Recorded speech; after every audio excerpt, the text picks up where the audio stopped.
Salam. Ada perbedaan antara buzzer dan influencer.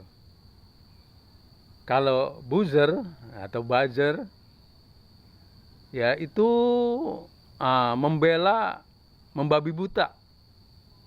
Bahkan mereka diantaranya adalah dibayar. Ya, dibayar untuk mendukung tokoh atau kelompok. Nah, kalau buzzer ini ya bahkan ada yang sampai pakai mesin. Ya, bagaimana mendukung seseorang dalam perang media ini. Ya, sekarang ada peperangan itu di darat, ada juga peperangan di udara. Ya, jadi ada angkatan udara, tapi angkatan udara pemikiran. Malah ada yang bilang ini diantara Gojul Fikir. Perang pemikiran ini ya adalah bagian yang penting di zaman sekarang ini, mempengaruhi opini. Nah, menjelang Pilpres itu rame lagi istilah-istilah buzzer ini. Ya, istilah-istilah buzzer. Ya, bahkan ada partai-partai yang memang memprogram ya bagaimana pengikutnya ini, bagaimana anggotanya ini yang setia pada partainya, mereka diharuskan aktif untuk membela partainya. Jadi ada yang menyatakan beda antara buzzer dan influencer. Jadi kalau influencer adalah orang-orang bisa mempengaruhi. Ya, ada karena kemampuannya dia menulis misalnya, berbicara, dia berusaha mempengaruhi orang-orang. Ya, tentu saja dalam kaitan positif adalah dia akan berdiri di tengah-tengah, artinya dia menyatakan apa adanya. Ya, dia punya tanggung jawab sosial mencerdaskan. Kalau memang A dia bilang A, kalau B dia bilang B. Atau dia mengamati dengan objektivitas. Ini kalau orang yang menyatakan bahwa dia bukan buzzer tapi influencer. Nah, ini sering dikatakan juga oleh Denny Siregar yang termasuk tokoh yang banyak pengikutnya.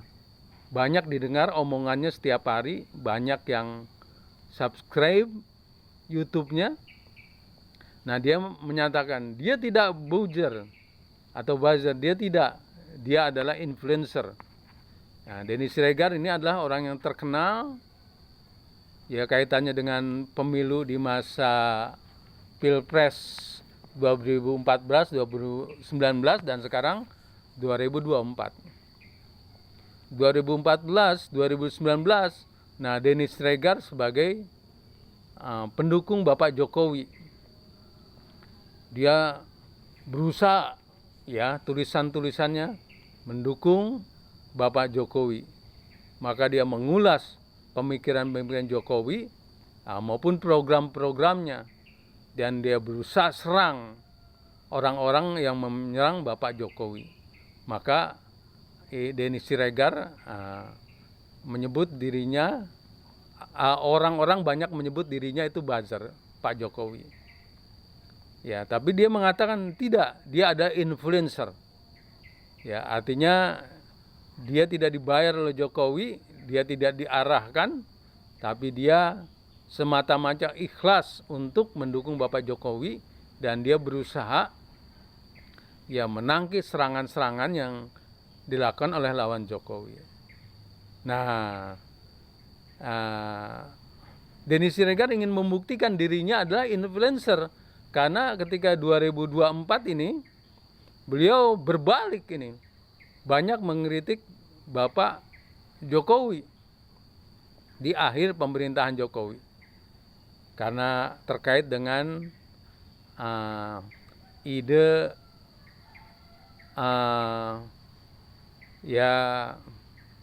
ide yang disebut politik dinasti. Karena dia melihat Bapak Jokowi ini ingin tetap kekuasaan ini dalam pengaruhnya. Maka dia menaruh anaknya di tim Prabowo nomor 2. Nah, jadi memang kembali itu ya, Denny Siregar ingin menunjukkan dirinya dia adalah influencer.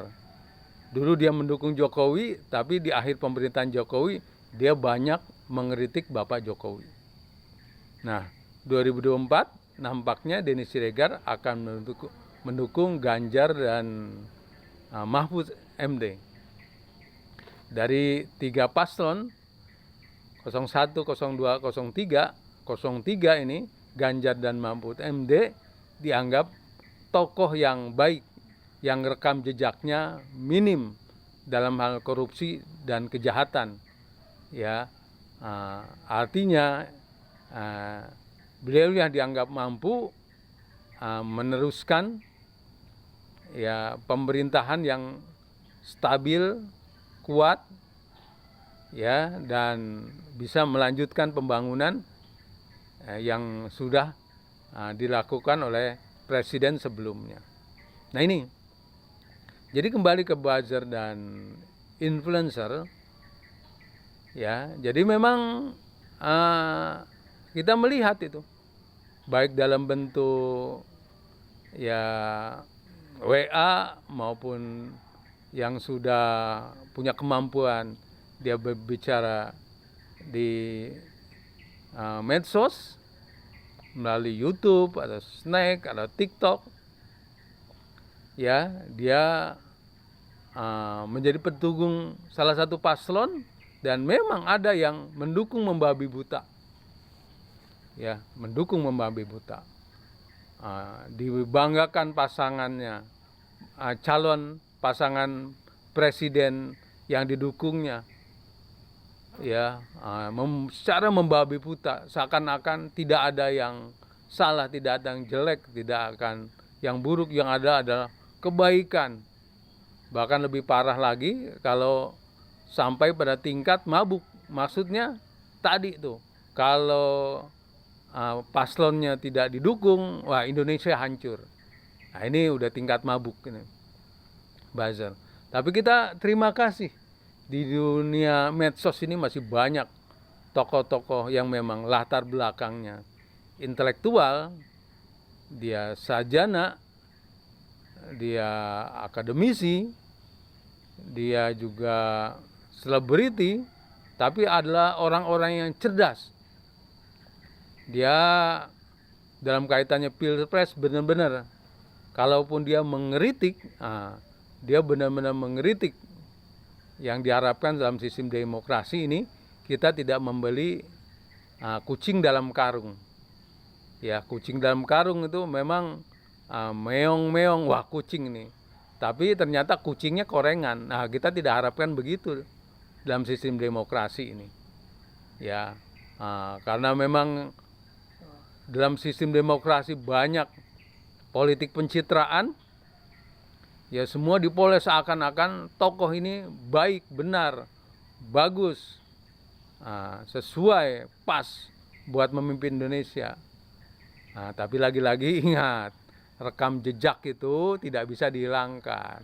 Kalau dia gubernur, dia akan kelihatan tuh masa lalunya. Ya, NATO apa bukan? NATO, ya, non action, talk only.